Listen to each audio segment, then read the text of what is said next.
This investigation by the House committee is more to consider what legislation or other action could be taken to prevent a similar attack in the future.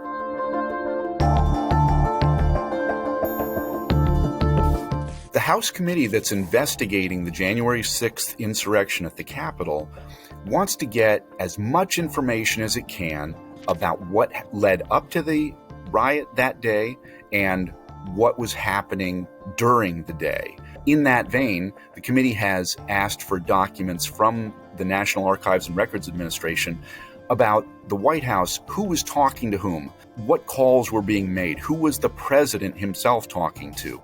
Former President Donald Trump has argued that he deserves to keep his communications, the advice that he gets from aides, confidential, that without that executive privilege, that he and future presidents wouldn't receive the kind of candid advice that presidents need to conduct their business. And so those aides have begun taking up that argument and begun defying subpoenas. So the risks for potential witnesses are that they could be prosecuted criminally or pursued under civil statutes to try to enforce the subpoenas. The committee is trying to build a minute-by-minute narrative of what happened on January 6th, and they say they won't let obstruction or delay get in their way.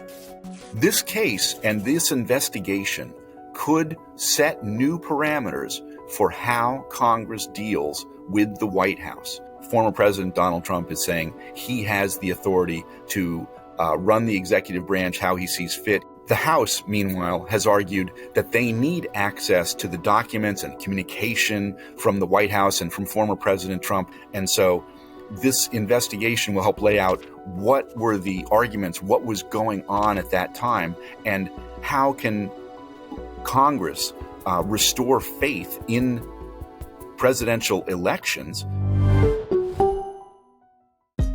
Hey, thanks for watching. If you like this video, check out these other videos from USA Today to stay up to date with all the latest news.